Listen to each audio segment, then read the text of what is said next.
സുഹൃത്തുക്കളെ നമസ്കാരം. പുതിയൊരു വീഡിയോയിലേക്ക് എല്ലാവർക്കും സ്വാഗതം. അപ്പോൾ നമ്മൾ വീണ്ടും ഇവിടെ തന്നെ എത്തിയിട്ടാണുള്ളത്. അപ്പോൾ ഞാൻ ഇന്ന് പറയാൻ വരുന്നത് എന്താണെന്ന് വെച്ച് കഴിഞ്ഞാൽ 2018 നമ്മളെല്ലാം ദുഃഖത്തിലാഴ്ത്തിക്കൊണ്ട് നമ്മുടെ വയലിനിസ്റ്റ് ബാലഭാസ്കർ വിട പറയുന്നത്. കൂടെ ബാലഭാസ്കറിൻ്റെ മകളും ഉണ്ടായിരുന്നു. അങ്ങനെ വളരെയധികം ദുഃഖത്തോടു കൂടിയിട്ട് അന്നു മുതലേ എല്ലാവരും ചോദിക്കുന്ന ഒരു ചോദ്യമുണ്ട്, ഇതെങ്ങനെ സംഭവിച്ചു? അതായത് ബാലഭാസ്കറിൻ്റെയും കുഞ്ഞിൻ്റെയും മരണത്തിന് ഉത്തരവാദി ആരാണ്? കാർ ഓടിച്ചവൻ ആരാണ്? അതുപോലെ ലക്ഷ്മി എന്തുകൊണ്ട് വായ തുറക്കുന്നില്ല എന്നൊക്കെ ഒരുപാട് പേര് ചോദിക്കുന്നുണ്ട്.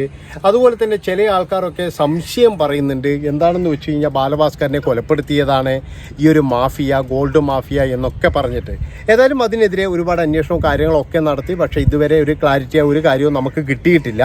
പക്ഷേ 2 ദിവസം മുമ്പ് ഒരു വലിയൊരു സംഭവം നടന്നു. അതായത് തൃശ്ശൂരിലോ എവിടെയോ വെച്ചുള്ള ഒരു സ്വർണ്ണ കവർച്ചയിൽ അന്നത്തെ ബാലഭാസ്കറിൻ്റെ ഡ്രൈവറെ പിടികൂടിയിട്ടുണ്ട്.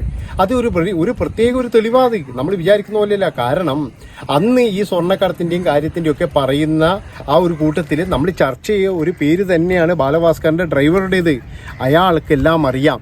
അതുപോലെയാണ് ഈ ലക്ഷ്മി എന്ന് പറയുന്ന ബാലഭാസ്കറിൻ്റെ ഭാര്യയും മനസ്സ് തുറക്കണം എന്നാണ് എനിക്ക് പറയാനുള്ളത്. എത്ര വർഷമായി ഈ സഹതാപത്തിൻ്റെ പേരും പറഞ്ഞിട്ട് മര്യാദയ്ക്ക് അവരെ ചോദ്യം ചെയ്യാതെ അവരെ എന്തെങ്കിലും പറഞ്ഞു കഴിഞ്ഞാൽ ആക്രമിക്കാൻ വരുന്ന ആൾക്കാർ ബാലഭാസ്കറിനെ പറ്റിയിട്ട് ഇപ്പോഴും പറയുന്നത് അയാളുടെ അച്ഛൻ മാത്രമാണ്. അയാൾ ഇന്നും പറയുന്നുണ്ട് അവിടുന്ന്. ഇന്ന് പറയുന്നത് ലക്ഷ്മി ഞങ്ങളെ വിളിക്കാറില്ല, അല്ലെങ്കിൽ ഒരു ബന്ധവുമില്ല, എന്തൊക്കെ ആയിക്കഴിഞ്ഞാലും. പിന്നെ അവർക്ക് മകൻ പോയി, അവർ പോറ്റി വളർത്തിയ മകനാണ്.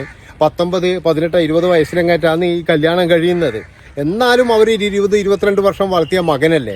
അപ്പം ആ മകന് സംഭവിച്ചു. എന്നാൽ ആ ഒരു വയസ്സായ ഒരാളെ വിളിക്കാനുള്ള ഒരു മാന്യതയെങ്കിലും ഈ ലക്ഷ്മി എന്ന് പറയുന്ന ബാലഭാസ്കറിൻ്റെ ഭാര്യ കാണിക്കേണ്ടതാണ്. പക്ഷെ അവരൊന്നും കാണിക്കുന്നില്ല. ഇന്നൊരു പ്രധാനപ്പെട്ട ഒരു തലക്കെട്ട് ഞാൻ കണ്ടതാണ് ഒരു സോഷ്യൽ മീഡിയയിൽ, ഒരു വാർത്തയിൽ. ലക്ഷ്മി, ഇനിയെങ്കിലും നീ വാ തുറക്കണം. അതായത് കുറേ നാളായില്ലേ സഹതാപം എന്നൊക്കെ പറഞ്ഞിരിക്കുന്നു. ഇനിയും ആ ഒരു സഹതാപം വേണോ? വായ തുറക്കൂ ലക്ഷ്മി എന്നൊക്കെ പറഞ്ഞിട്ട് ഒരുപാട് പേര് പറയുന്നുണ്ട്. ഒരു ദുരൂഹത ഇതിൻ്റെ അകത്തുണ്ട്. കാരണം അന്നത്തെ ആക്സിഡന്റും അതുപോലെ ബാലഭാസ്കറിന്റെ മരണവും മനഃപൂർവ്വം ഉണ്ടാക്കിയതാണോ എന്നുള്ള ഒരു ദുരൂഹത എല്ലാവർക്കും തോന്നുന്നുണ്ട്, നമുക്കും തോന്നുന്നുണ്ട്. അത് പിന്നെ എന്താണെന്ന് വെച്ച് കഴിഞ്ഞാൽ ഞാൻ പറഞ്ഞല്ലോ, ഇനി എന്ത് ഇതായി കഴിഞ്ഞാലും ഇപ്പൊ ഇവനെ പിടിച്ചില്ലേ, ഇപ്പോഴേ ഈ ഡ്രൈവറെ പിടിച്ചില്ലേ, ഓൻ കള്ളനാന്ന് എല്ലാവർക്കും മനസ്സിലായി. അപ്പോൾ ഓൻ ക്രിമിനലാണ് ഓൾറെഡി. ഓന്ന് പറഞ്ഞു കഴിഞ്ഞാൽ ഈ കള്ളക്കടത്ത് ഇതും എല്ലാം ചെയ്യുന്ന അവനെ പിന്നെ ഒരാളെ കൊല്ലാൻ പണിയുണ്ടോ? അപ്പൊ അവൻ തന്നെ എന്തെങ്കിലും ചെയ്തിട്ടുണ്ട് എന്നാണ് എനിക്ക് തോന്നുന്നത്. പിന്നെ ഇവരുടെയൊക്കെ ഈ സാമ്പത്തികപരമായ കാര്യങ്ങളൊക്കെ ഒരു അന്വേഷണം നടത്തണം. അതായത് ഇവരൊക്കെ വിദേശത്ത് പോയിട്ട് ഇങ്ങനെയുള്ള പരിപാടികൾ എന്തെങ്കിലും ചെയ്യുന്നുണ്ടോ? അങ്ങനെ ചെയ്യുന്നുണ്ടെങ്കിൽ അതൊക്കെ പുറത്തു കൊണ്ടുവരണം എന്നാണ് എനിക്ക് പറയാനുള്ളത്. പിന്നെ ഈ ലക്ഷ്മിക്ക് എന്തെങ്കിലും അറിയോ? ഇതൊന്നും നമുക്കറിയില്ല. അവരിതുവരെ ഒന്നും പറഞ്ഞില്ല അതിനെ പറ്റിയിട്ട്. ഇനിയെങ്കിലും അവർ പറയണം. അതായത് എങ്ങനെ ഇതുപോലെയുള്ള ക്രിമിനലിനെ ജോലിക്ക് വെച്ചു? ഇവർ പോകുന്ന ആ വണ്ടിയിൽ ഡ്രൈവറായിട്ട് എങ്ങനെ ഇതുപോലുള്ളൊരു ക്രിമിനൽ കയറിപ്പറ്റി? ഇവിടെ നല്ല കുട്ടികൾ ഒരുപാട് പേര് ഡ്രൈവർമാർ ജോലി ഇല്ലാതെ തെണ്ടി നടക്കുമ്പോൾ ബാലഭാസ്കറിനെ പോലെയുള്ള പിന്നെ സാമാന്യം അറിയപ്പെടുന്ന ഒരു വ്യക്തി, ആ വ്യക്തിയുടെ ഡ്രൈവറായിട്ട് എങ്ങനെ ഈ ക്രിമിനൽ നായിൻ്റെ മകൻ കയറി പറ്റിയെന്നാണ് എനിക്കറിയേണ്ടത്. അമ്മാതിരി തോന്നിയവാസം ആര് ചെയ്തു? എന്തായിരുന്നു ഇവൻ്റെ റോൾ അതിൽ? എന്തായിരുന്നു ബാലഭാസ്കർ? ആരായിരുന്നു ബാലഭാസ്കർ? ഇതൊക്കെ അറിയാനുള്ള ആഗ്രഹം എല്ലാവർക്കുമുണ്ട്. ഇപ്പോഴും വീണ്ടും അത് ചർച്ചയായിരിക്കുകയാണ്.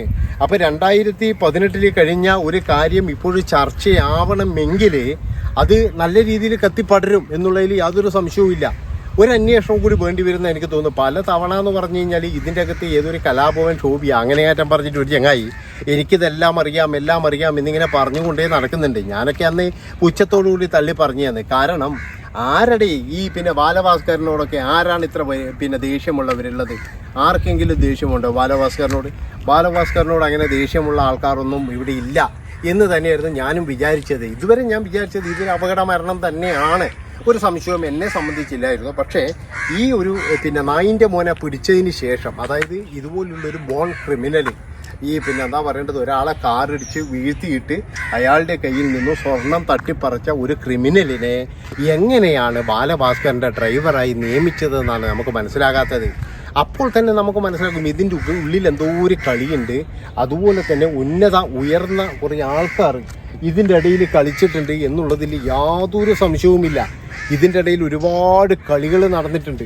അപ്പോൾ ഈ കളികളൊക്കെ പുറത്തു കൊണ്ടുവരണമെങ്കിൽ ഇതിൻ്റെ പ്രധാനപ്പെട്ട ഒരാൾ, അതായത് അന്ന് വണ്ടിയിൽ എന്താണ് സംഭവിച്ചത്, അന്ന് വണ്ടിയിൽ ആരാണ് കയറിയത്, വണ്ടിയിൽ എന്താണ് സംഭവിച്ചത് എന്നൊക്കെ അറിയണമെങ്കിൽ ഇതിലൊരാൾ കൃത്യമായിട്ട് ഇടപെടണം. ആ ആൾ എന്ന് പറഞ്ഞു കഴിഞ്ഞാൽ അവരുടെ പേര് ശരിക്കും ഈ ബാലഭാസ്കറിൻ്റെ ഭാര്യയ്ക്കേ അറിയുള്ളൂ. അതായത് എന്തായിരുന്നു, ആരാണ് ഈ ഡ്രൈവറെ ഏർപ്പാടാക്കി കൊടുത്തത്, ഈ വണ്ടി ആരാണ് ഏർപ്പാടാക്കി കൊടുത്തത്, ഇതൊക്കെ അറിഞ്ഞു കഴിഞ്ഞാൽ ഇതൊക്കെ പുഷ്പം പോലെ പുറത്തു വരും. അതാണ് ഞാൻ പറയുന്നത്. എന്നെ തന്നെ കാണിക്കണ്ട, ഇവർക്ക് ബോറടിക്കണ്ട, ആ കാടല്ലൊന്ന് കാണിച്ചു കൊടുക്കേ. എന്താ വെച്ച് കഴിഞ്ഞാൽ കുറച്ച് കാട് പിടിച്ച പ്രദേശമാണിത്. അതുകൊണ്ട് തന്നെ എന്ന് പറഞ്ഞു കഴിഞ്ഞാൽ കാണാനൊക്കെ കുറച്ച് ഭംഗിയെല്ലുണ്ട്. പക്ഷേ വൃത്തിയുടെ കാര്യത്തിൽ വളരെ പോക്കാട്ടോ, ഒരു ഗുണവും ഇല്ല, ഒരു വൃത്തിയില്ല കേട്ടോ. എന്താ ഇങ്ങനെ ആയിപ്പോയെന്ന് അറിയില്ല. എത്ര സ്ഥലങ്ങളാണ് ഇങ്ങനെ വൃത്തിയില്ലാതെ. അതുപോട്ടെ, അതെന്തോ ആയിക്കോട്ടെ. നമുക്കിപ്പോഴും ബാലഭാസ്കറിലേക്ക് വരാം. ഇനി ബാലഭാസ്കറിൻ്റെ മരണം പോട്ടെ, ആ പിഞ്ചു കുഞ്ഞ് എന്ത് പഴിച്ചു, അതാണ് ഞാൻ ആലോചിക്കുന്നത്. ഒരു കുഞ്ഞും അതുപോലെ തന്നെ എന്ന് പറഞ്ഞു കഴിഞ്ഞാൽ ഒരു എന്താ പറയേണ്ടത്, ഭർത്താവും നഷ്ടപ്പെട്ടിട്ടും എന്തുകൊണ്ടാണ് ഒരു വാക്ക് പോലും മിണ്ടാതെ ഇത്രയും കാലം ഇങ്ങനെ നിൽക്കുന്നത് എന്നും മനസ്സിലാകുന്നില്ല. അതായത് ഒരിക്കലും ലക്ഷ്മി ഇതിൻ്റെ അകത്ത് കൂട്ടുനിന്നോ, ബാലഭാസ്കറിൻ്റെ ഭാര്യ കൂട്ടുനിന്നോ, അല്ലെങ്കിൽ ഇതൊന്നും നമ്മൾ പറയുന്നില്ല. നമുക്കൊരു കാര്യം അറിയണ്ടോ, അതായത് ഈ ആക്സിഡൻ്റായ കാർ ആരുടേതാണ്, അതുപോലെ ഈ കാർ ആരാണ് ഏർപ്പാടാക്കി കൊടുത്തത്, ഈ ഡ്രൈവർ എങ്ങനെ ബാലഭാസ്കറിൻ്റെ കൂടെ കയറി, ഇങ്ങനെയുള്ള ഒരുപാട് ചോദ്യങ്ങൾക്ക് നമുക്ക് ഉത്തരം കിട്ടിക്കഴിഞ്ഞാൽ നമുക്കൊരുപാട് സമാധാനമായിട്ട് എല്ലാവർക്കും തന്നെ സമാധാനമായി എന്നുള്ളതാണ്. എനിക്ക് ഇന്ന് ആ ഒരു അച്ഛൻ്റെ അവസ്ഥ കണ്ടപ്പോഴേ, അയാളുടെ ആ ദുഃഖം കണ്ടപ്പോഴേ ശരിക്കും പറഞ്ഞാൽ മനുഷ്യ മനസ്സാക്ഷിയുള്ളവന്മാർക്കൊക്കെ എന്ന് പറഞ്ഞാൽ മനസ്സിലാക്കും. അതായത് ആ മനുഷ്യൻ അനുഭവിക്കുന്ന സങ്കടങ്ങൾ, മകൻ പോയി, ആ പെണ്ണ് തിരിഞ്ഞു നോക്കാറില്ല, ഇനി എന്തെങ്കിലും ഇനി വല്ല സംതിങ്ങും കിട്ടിയിട്ട് ഇനി പങ്കുവെക്കേണ്ടിയിരുന്നു പേടിച്ചിട്ടാണോ അറിയില്ല. ഇനി അങ്ങനെയാണെങ്കിൽ തന്നെ അച്ഛൻ അവകാശപ്പെട്ട തന്നെയാണ്. അതിൻ്റെ കുറച്ചെങ്കിലും അച്ഛൻ അവകാശപ്പെട്ടതൊക്കെ ഉണ്ട്. മകൻ പോയി കഴിഞ്ഞാലും മകൻ എന്തെങ്കിലും കിട്ടിക്കഴിഞ്ഞാൽ അതിൻ്റെ അകത്തുനിന്ന് ഒരു വിഹിതം അയാൾക്ക് വേണ്ടത് തന്നെയാണ്. ഇനി അതുകൊണ്ടാണോ മിണ്ടാതിരിക്കുന്നത് അറിയില്ല. പിന്നെ ഇതിനിടയ്ക്ക് കുറച്ച് കാലം മുമ്പ് എന്ന് പറഞ്ഞാൽ ഈ ഒരു കേസ് ഒരു ഭയങ്കര ഇതായിന്. അതായത് ബാലഭാസ്കറിൻ്റെ സഹോദരി വന്നിട്ട് പല കാര്യങ്ങളും പറയുന്നുണ്ടായിരുന്നു. അന്ന് പറയുന്ന കൂട്ടത്തിൽ എന്ന് പറഞ്ഞാൽ ഇതൊരു ചർച്ചാ വിഷയമായതാണ്. അന്ന് അങ്ങനെ അങ്ങ് പോയി എന്നുള്ളതാണ്. സഹോദരി ഒരുപാട് ഫേസ്ബുക്കിലൊക്കെ ഒരുപാട് കാര്യങ്ങളൊക്കെ എഴുതിയിരുന്നു. പക്ഷെ അതൊക്കെ കഴിഞ്ഞതിന് ശേഷം ഇപ്പോഴാണ് ഈ ഒരു സംഭവത്തിൽ വീണ്ടും ഒരു കുത്തിപ്പൊക്കൽ ഉണ്ടായിരിക്കുന്നത് ഇവൻ്റെ ഈ അറസ്റ്റോട് കൂടിയിട്ട്. ഏതായാലും ഇത് അന്വേഷണം നടത്തുമോ ഇല്ലെങ്കിൽ ഇതൊന്നും നമുക്കറിയില്ല. കാരണം ഒന്നാമത്തെ പ്രശ്നം എന്ന് പറഞ്ഞാൽ ഇവരൊക്കെ പുറകിൽ എന്ന് പറഞ്ഞാൽ ഉന്നതരാണ്. അതായത് നമ്മൾക്കൊന്നും ചിന്തിക്കാൻ പോലും കഴിയില്ല. ഒരു മനുഷ്യനെ ഇല്ലാതാക്കാൻ കഴിവുള്ളവർ ഒരു സാധാരണക്കാരൻ എന്ത് ചെയ്യാനാണ്? ഒരു ബാലഭാസ്കറിനെ പോലെ ലോകം അറിയുന്ന ഒരാളെ ഇല്ലാതാക്കാൻ കഴിയുന്നവർക്ക് ഒരു സാധാരണക്കാരൻ ഇല്ലെങ്കിൽ ഇത് കുത്തിപ്പൊക്കാൻ കൊണ്ടുവരുന്ന ഏതെങ്കിലും മാധ്യമ പ്രവർത്തകൻ അവരെയൊക്കെ ഇവർക്ക് പുല്ല് വിലയുണ്ടാവുള്ളൂ. അവരൊന്നും ഇത് ശ്രദ്ധിക്കാറ് കൂടിയില്ല. അപ്പം ഇങ്ങനെയുള്ള ക്രിമിനലുകളെ എൻ്റെ അഭിപ്രായത്തിന് എന്താ വെച്ചാൽ വെടിവെച്ച് തീർത്തേക്കണം. എന്തിനു നായിൻ്റെ മക്കൾ ഈ വെറുതെ ഭാരമായിട്ട് മനുഷ്യന് ഇതായിട്ട് ഇങ്ങനെ നിൽക്കുന്നത്?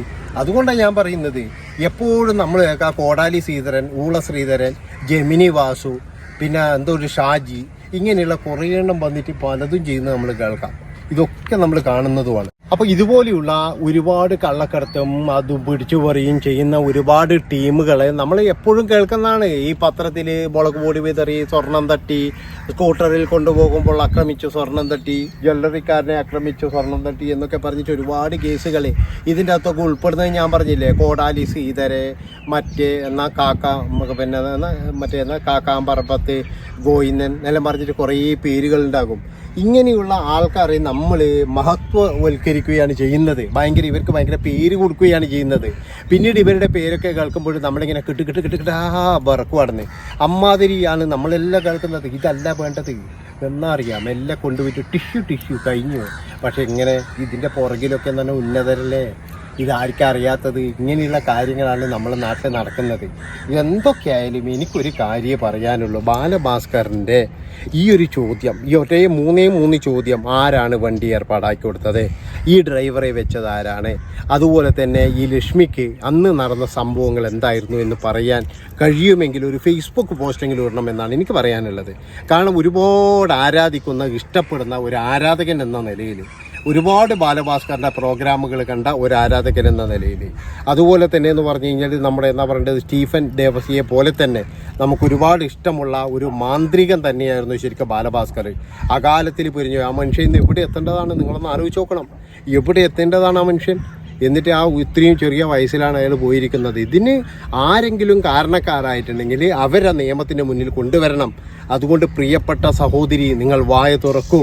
ഇത് മാത്രമേ എനിക്ക് പറയാനുള്ളൂ. നിങ്ങൾ ഇനിയും ഇതുപോലെ മിണ്ടാതിരുന്നിട്ട് കാര്യമില്ല, വായ തുറക്കൂ, അതാണ് പറയാനുള്ളത്. ഇത്രയും പറഞ്ഞുകൊണ്ട് ഈ ഒരു വീഡിയോ ഇവിടെ വെച്ച് വൈൻഡപ്പ് ചെയ്യാണ്. ഇഷ്ടപ്പെട്ട് കഴിഞ്ഞാൽ ഒന്നും നോക്കണ്ട മക്കളെ, അറഞ്ചം പറഞ്ഞം വന്ന് സബ്സ്ക്രൈബ് ചെയ്ത് കൂടെ കൂടിക്കും.